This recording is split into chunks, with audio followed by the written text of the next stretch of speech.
Usa ka pagtuo, usa ka tingog,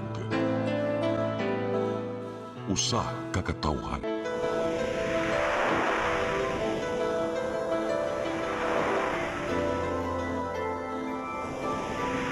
Cebu Catholic Television Network.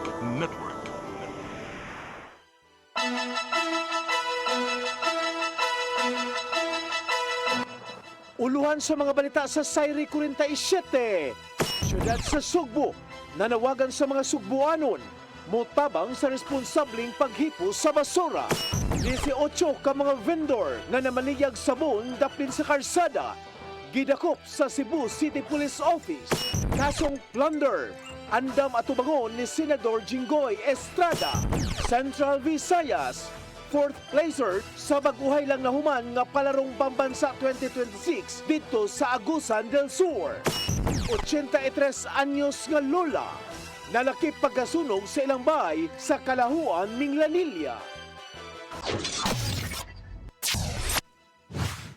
Sugbo, Kabisayan ug Mindanao, Pilipinas ug katawhan kutos maabot atong Sibya sa tibuok kalibutan mayong hapon. Live kita karon sa CCTN Channel 47 ug kini ang tulumanon sa nag-unang kasayuran nga angay natong masayran. Sa nga ni Attorney Danica Caballes Tikling, ako si Dennis Tabar ug kini ang Sayri 47.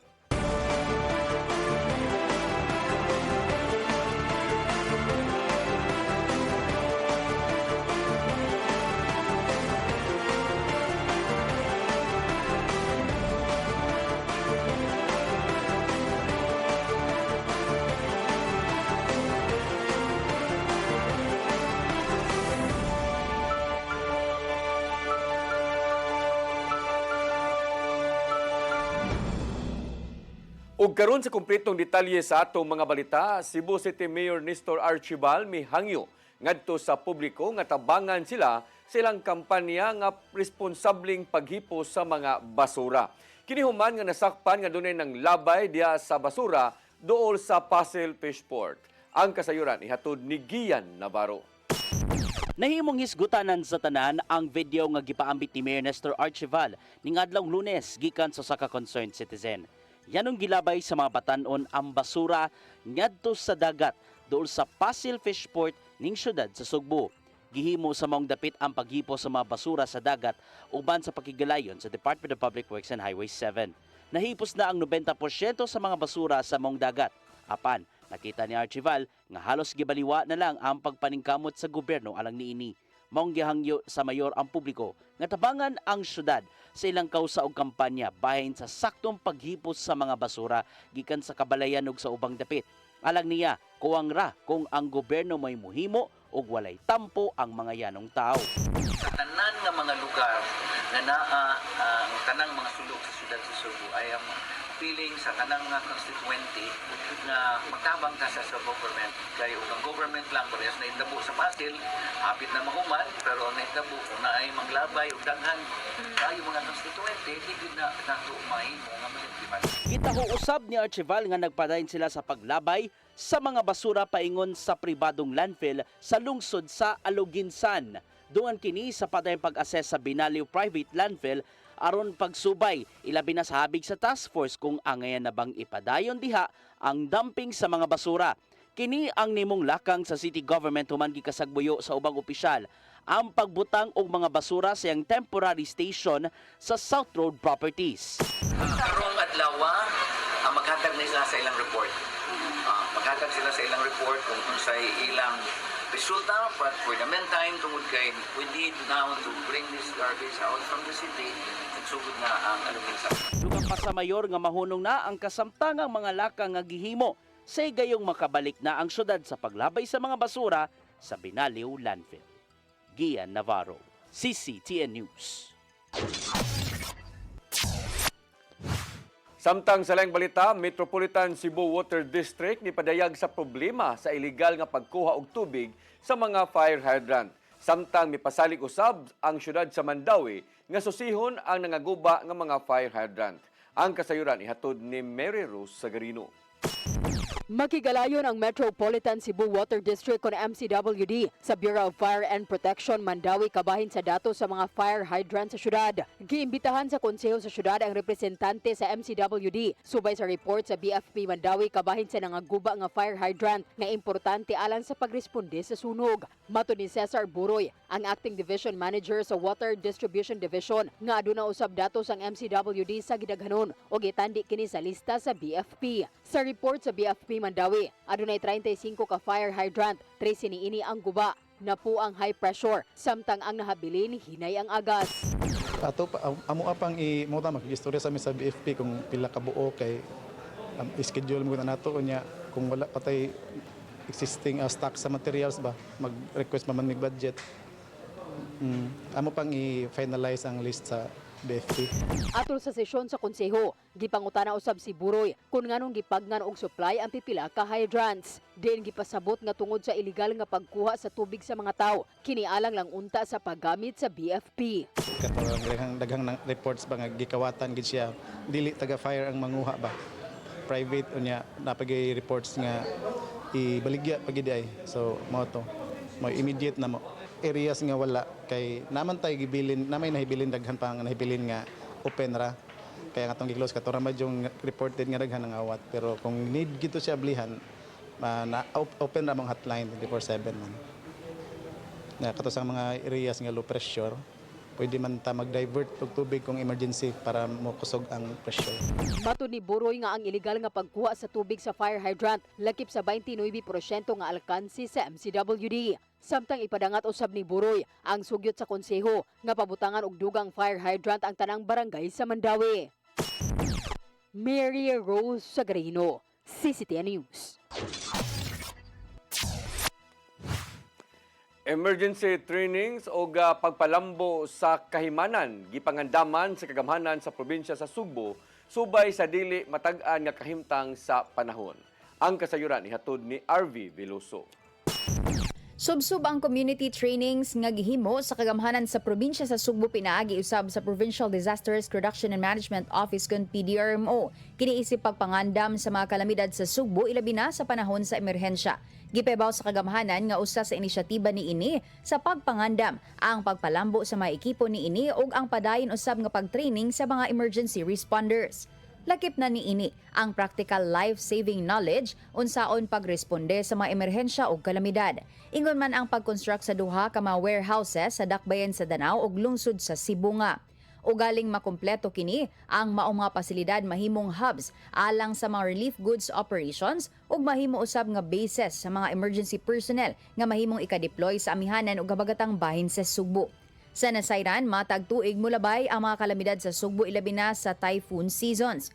Gawa sa pagpalambo sa training, gidugangan usab ni ini ang mga ekipo sama sa personal protective equipment kon PPE, rescue tools, emergency patient transport vehicles, heavy equipment, computers ug operational assets.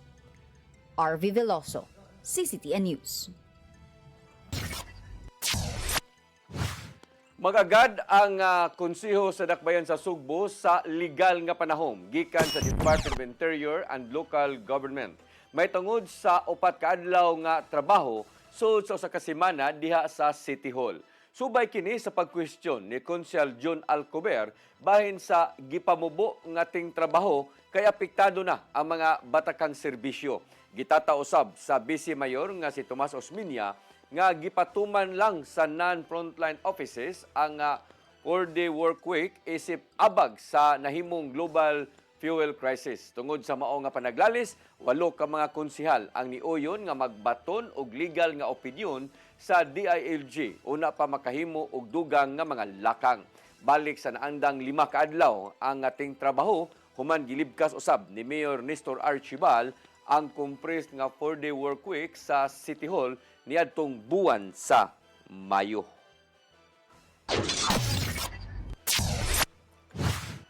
Pagdili sa illegal drug racing, mas gipahugtan karon sa syudad sa Mandawi.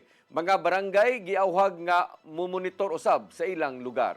Ang kasayuran ihatod ni Mary Rose Sagarino.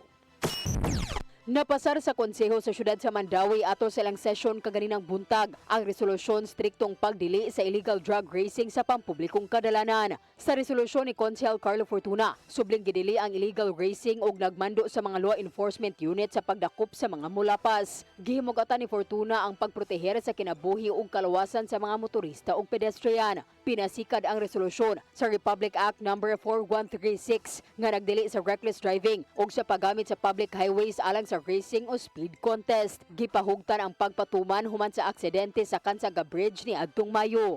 Namatay yung taon nga patanon dito sa mga barangay Paknan na nasa Kansaga. Kilid na may bagong game nga daan nga lapad kayo, nag-drag race ang motor nga doon na igo ang usa ka batanon namatay yung taon sa mga nga responsable jud ta no, responsable ta nga motorista di ta magpatuyang maggalumba ka drive kag motor magagalumba sa daan. Matud pa ni Fortuna nga pipila na ang natala sa minglabay nga insidente nga nakaangol o adunay nakalas tungod sa illegal drug racing. Giawhag ang mga barangay sa pagmonitor sa mga lugar nga sagad adunay drug racing o pag-report ngadto sa Traffic Enforcement Agency of Mandawi Contim ug Mandawi City Police Office. Mary Rose Sagarino, CCTN News.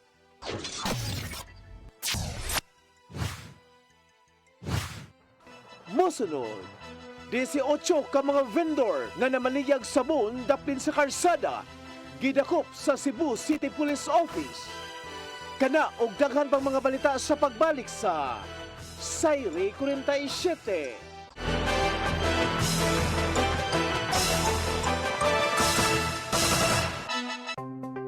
Discover the beauty of the Philippines.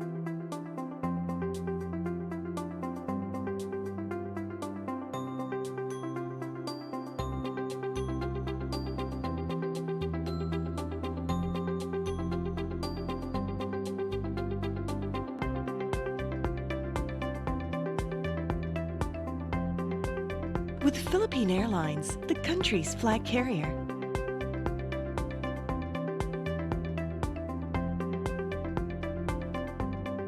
The airline that lets you feel the warmth of the nation.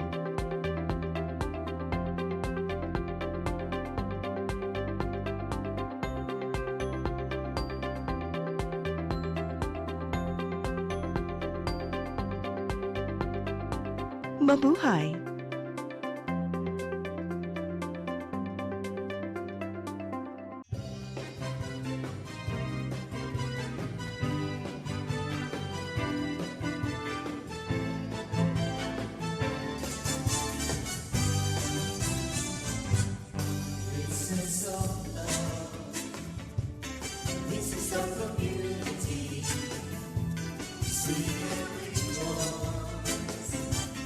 We are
Nangita ka ba og wellness consultation o preventive health support? Ozone po will help, no? So pinapapasok niya kasi po ang oxygen sa cells. So there will be improvement po ng cellular function and reduction. When your blood are full of oxygen, well saturated with oxygen molecule, there are best outcome. At imano nato ang atong kahimsog pinaagi sa husto nga konsultasyon sa lisensyadong doktor. Some people, they are well versed with nutrition, but for others, they have very little idea of what the basics of nutrition are.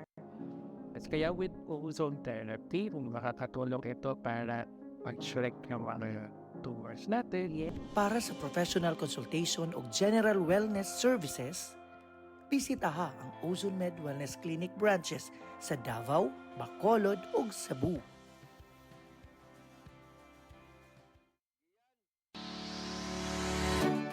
Looking for the best internet deals in Negros Oriental? Field Products Negros is here to bring you fast, reliable, and affordable internet with plans made just for you. For as low as 899 pesos per month, enjoy speeds of 50 Mbps, perfect for streaming, working, or studying from home. Need more speed? No problem. Get 100 Mbps for just 1,199 pesos. 150 Mbps for only 1,499 pesos, or our fastest plan, 400 Mbps for just 2,399 pesos per month. Plus, you can add over 100 cable TV channels to your internet plan for just an additional 100 pesos per month. That's entertainment and lightning fast internet all in one.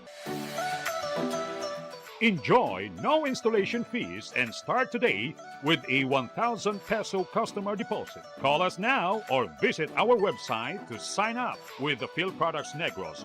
You get internet that's affordable, reliable, and local.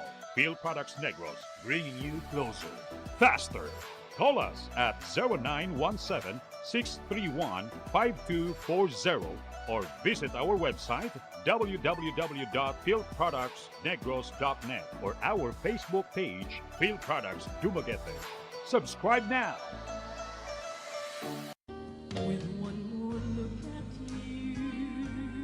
Amapola Cabase, taal nga Cebuana, ug anak sa musikerong si Manny Cabase ug Priscilla Campogan.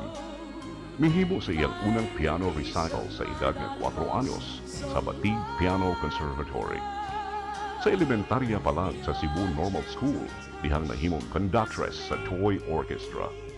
10 anyos pa lang dihang mihimo sa iyang debut performance sa Grand Opera House sa Manila. 18 anyos sa dihang nahimong host sa TV show Amapola Sings sa karaang ABS-CBN Cebu.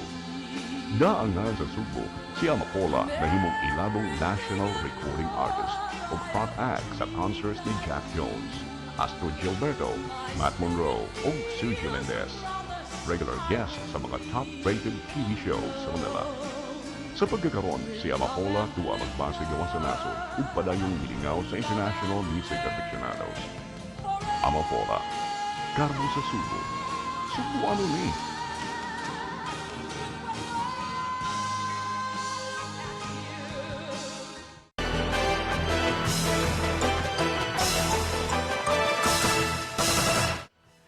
Balik sa ato mga balita, 18 ka mga manindahay nga namaligyag sabon diya sa karsada gipang intercept sa Cebu City Police Office suman gibadlong ni Cebu City Mayor Nestor Archibal. Ang mga manindahay gireklamo usab sa daghang mga motorista nga matud pa nangilad sa ilang mga customer kay ang maong sabon dili mo buwa. Ang kasayuran ihatod ni Arnold Bustamante. Gipangdakop sa Cebu City Police Office ang 18 ka mga vendors nga mamaligyag powder nga sabon nga una nga gibadlong ni Cebu City Mayor Nestor Archibal nga dili nila himuon diha sa karsada tungod kay nakamugna kini nga problema sa traffic. Ubos kamanduan ni Police Colonel George Silana ng hepe sa kapulisan sa Dakbayan Sugbo, gipangdala ang 18 ka mga vendors sa kampo sa CCPO aron ipaubos sa investigasyon. Una na nga daghan ang nadawat ka reklamo ang CCPO may kadabutan sa pagpamaligya sa mga grupo sa sabon nga powder apan giingong mamugos ni nga paliton ang ilang nga produkto kung naa na sa kamot sa mga biktima. Tungod ani aga mga sakop sa Tactical Motorcycle Driving Unit kung TMRU, may intercept sa 18 ka mga vendor sa Dalang Gordo doon sa GY Square sa Barangay Lahog. Gidala sila sa CCPO headquarters aron mapaubos sa interview, validation, documentation ug verification sa ilang mga identities. Humaninig atubang sila ni ilanan aron pasabton silang gihimo nga dili maayo nga mamaligya diha sa karsada tungod kay makamugna kining problema sa trapiko sa syudad. Gihatagan ng una og warning sa kapulisan na mga vendors apan girekod sila sa CCPO samtang gi-turn over sila sa Barangay Lahog uban sa Mabulo Police Station 4. Arnold Bustamante, CCTN News. Masugot nga papagbatok sa cybercrime giduso sa Department of Information and Communication Technology o uban pang mga buhatan.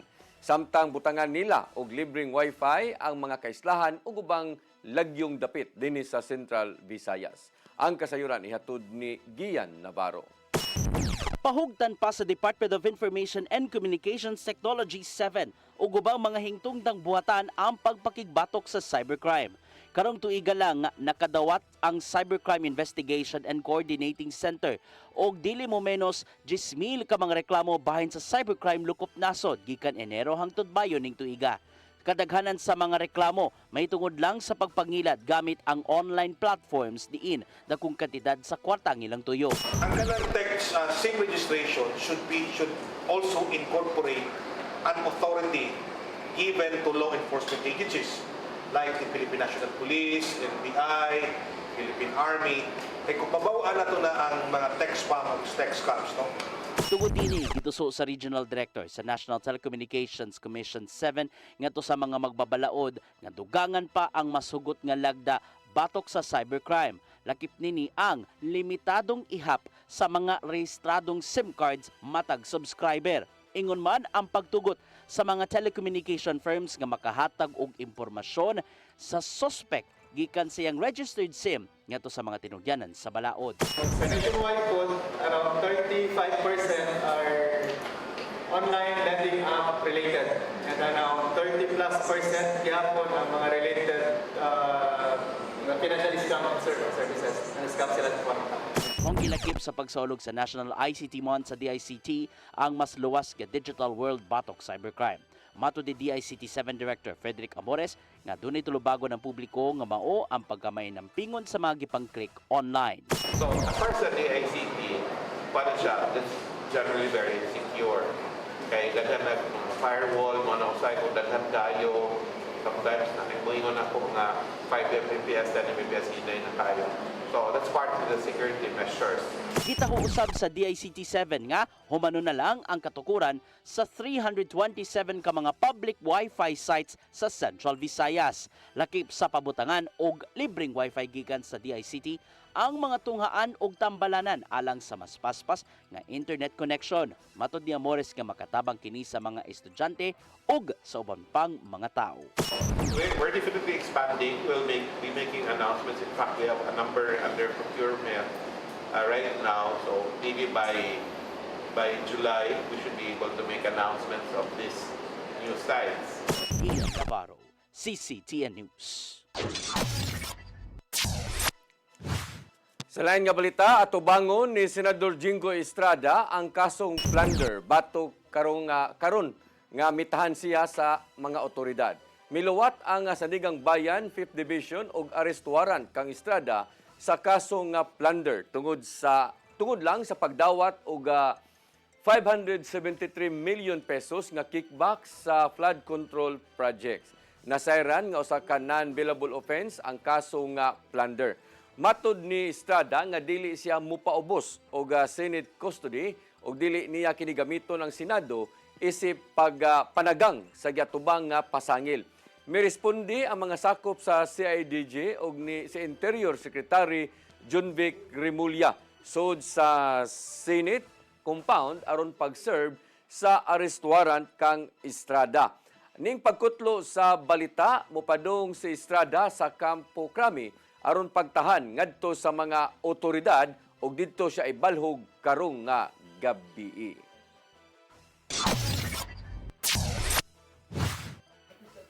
Construction worker nga plea bargainer og iyang konsabo nga usa ka mekaniko na dakpan sa bypass operation sa PDEA 7 uban sa Liloan Police Station kagahapon. Kapin sa 2.5 million ka pesos nga balor sa shabu ang nasakmit. Ang kasayuran ni hatod ni Arnold Bustamante. Nadakpan pagbalik ang usa ka construction worker nga plea bargainer ug ang iyang kauban nga mekaniko atol sa gilusad nga bypass operation sa Philippine Drug Enforcement Agency 7 uban sa Liloan Municipal Police Station alas 12:15 kagahapon sa udto sa purog ka Mahogany, Barangay Tayod, lungsod sa Liloan, probinsya Subo.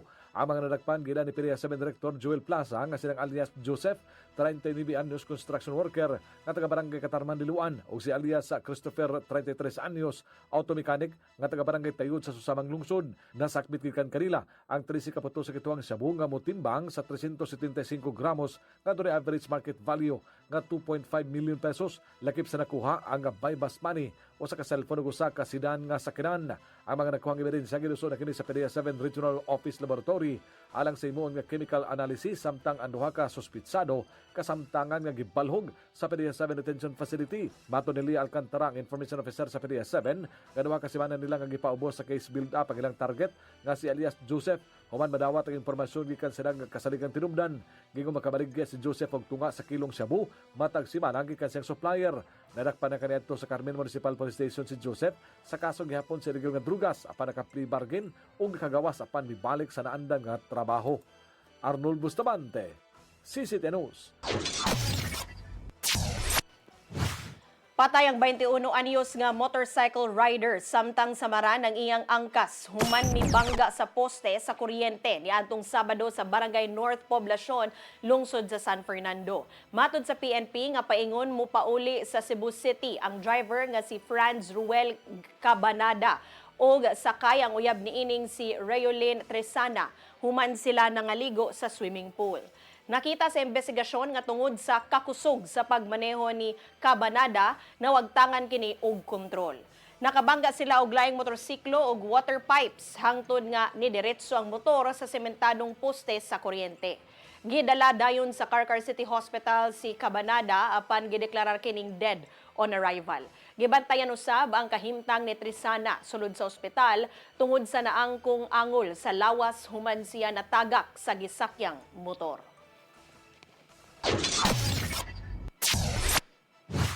Nahimong fourth placer sa overall standing ang Central Visayas atol sa bago lang nahuman nga palarong pambansa 2026 sa Agusan del Sur.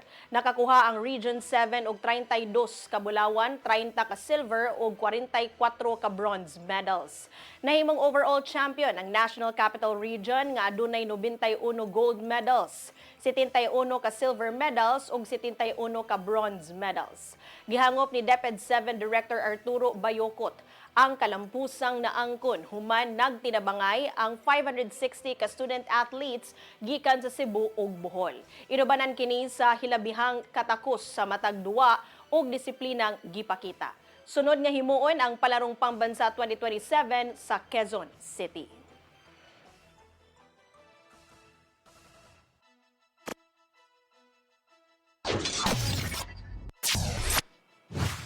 Moabot sa 70 ka mga empleyado sa Kapitolyo ang promoted na sa ilang status ning unang adlaw sa Hunyo.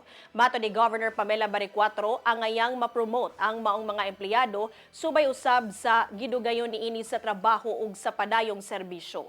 Dugang sa gobernador nga sagad sa mga empleyado dugay na nga nagpaabot sa promosyon. Sama nilang Provincial Accountant Janet Guaren o Provincial Social Welfare and Development Officer Mary Rose Lopez nga naa na sa permanenteng posisyon. Lakip sa mga government offices sa probinsya nga nakatala og labing daghan nga mga bag-ong hired nga empleyado mao ang Cebu Provincial Detention and Rehabilitation Center.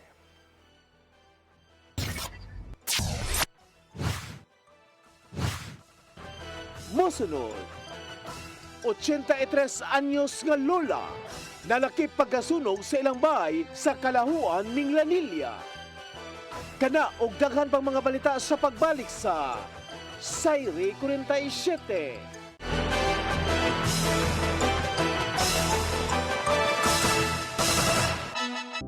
Ito po ang programa na hatid sa inyo ng Ozone Med Wellness Clinic kung saan ibabahagi ng mga doktor ang kanilang kaalamang medikal tungkol sa inyong kalusugan.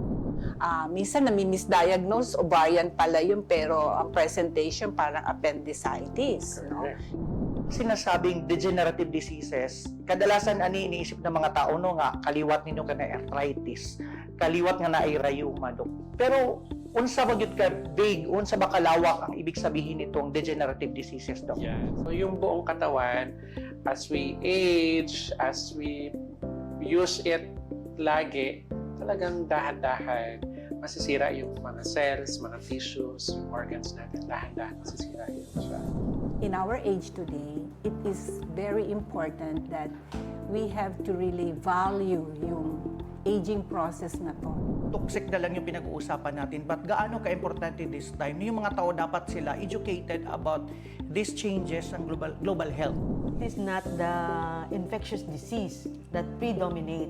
It is the non-communicable disease or chronic diseases. Sa New Start, we believe na ang pinakamalakas na patunay ng healing ay ang mga boses ng taong nakakaranas nito mismo. Tinignan ng OB, sabi niya, cervical cancer daw. Inisip ko, ang Panginoon, hindi naman ako pababayaan. Di ba sabi niya, by His stripes, I am healed. Ozone Med Wellness Clinic New Start. Mapapanood every Saturday, 8 to 9 a.m. Og ang replay airing matag Miyerkules 1:00 hangtod 2:00 sa hapon. Dinhilang sa CCTN Channel 47.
Hapon nga tigulang og hubakon, sugot siya kay iya lang hok-hokon, og iya lang oto-otoon. Ay pas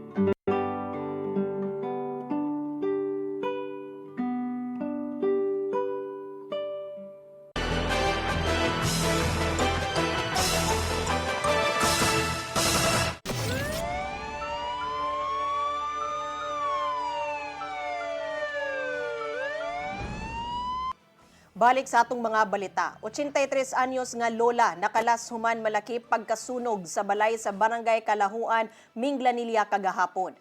Lampara o kaha nabiyaan nga katul maoy posibleng hinungdan sa sunog. Ang kasayuran nihatod ni Arnold Bustamante.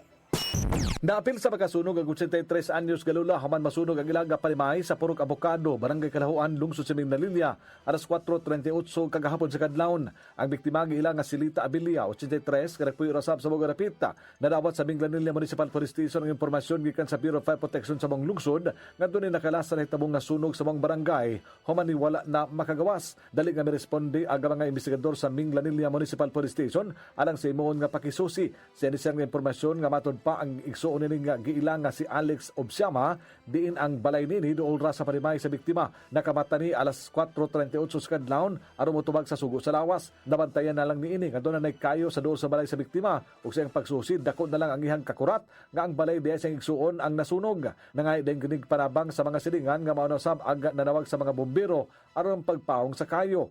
Ang maong nga parimay ginama lang sa kahoy nga mahinungdan nga daling nakakatap ang kayo ug dali usab ning naugdaw uban sa biktima nga walay nakatabang sa paggawas sa nagdilaab na nga balay. Gibutyag sa mga kabanay nga tungod sa panghidaron sa biktima maglisod na kining lihok ug wala usab ang anak nini sa panghitabo kay matod pa dito kini sa linaw lipata na mista. Naabot kini sa ilang bahay alas 6 na sa buntag nga gihulagway nga hubog. Nagduda ang kapulisan nga hinungdan sa sunog mao ang gigamit sa biktima nga lampara nga gito ang natumba ni o kaha katul nga gidagkutan og nabiyaan.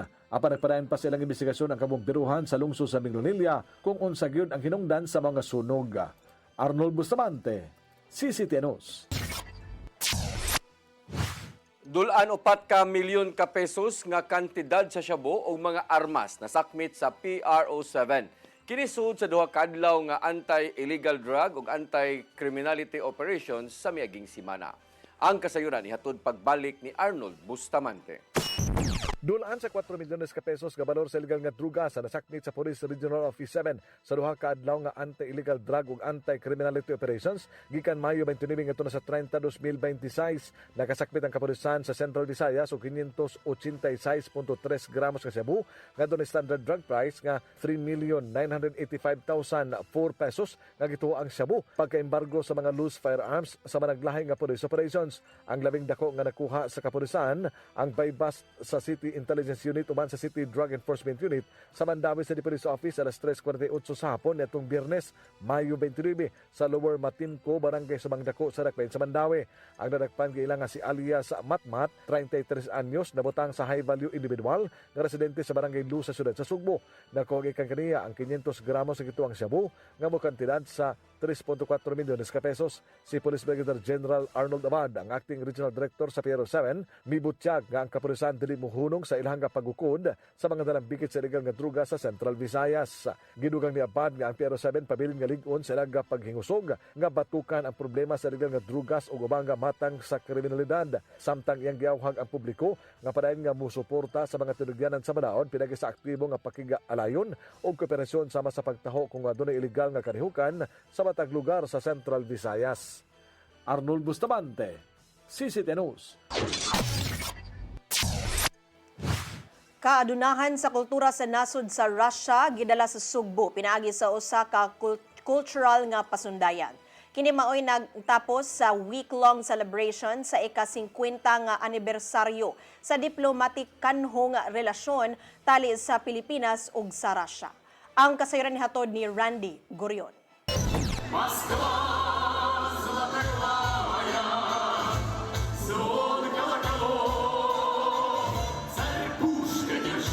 Gipasundayag sa nailang lubo Melo Ensemble gikan sa Moscow, Russia, ang ilang talagsaong talento sa musika ug sayaw dinhi sa Sugbo. Kini atol sa usa ka espesyal nga cultural presentation nga mao'y nagtiklop sa mga aktibidad subay sa kasaulugan sa ika-50 nga anibersaryo sa diplomatikanong relasyon tali sa Pilipinas ug Russia. Nalingaw ang mga Sugboanon sa kalihukan nga adunay temang From Russia with Love. Gani pinaagi sa mabulukong costumes, traditional nga mga kanta ug dinamiko mga sayaw, gipakita sa Lubo Melo Ensemble ang nagkalain-laing aspeto sa Russian folk culture. Звучат известные русские песни, такие как «Калинка», «Катюша», «Подмосковные вечера». We will sing our famous Russian songs like «Kalinka», «Katyushka» and «The Moscow Nights». Но всему свое время будут и другие хорошие русские песни. But be patient, there will be some other good Russian songs. Pinaagi sa kanta ug sayaw, mas nailhan ug nasabtan sa mga Sugboanon ang kaadunahan sa kultura ug tradisyon sa maong nasod.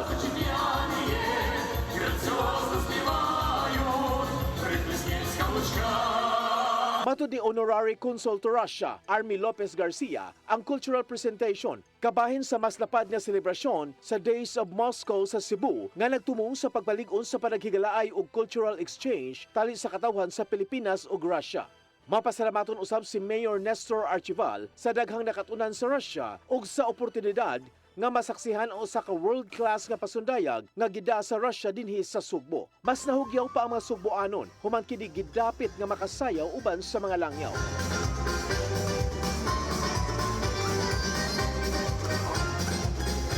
Ang kalihukan usa ka simbolo sa malungtarong panaghigalaay ug kooperasyon tali sa duha ka mga nasod sud sa 5 ka dekada din ang kultura na himong tulay sa panaghiusa sa lain-laing katawhan ug tradisyon.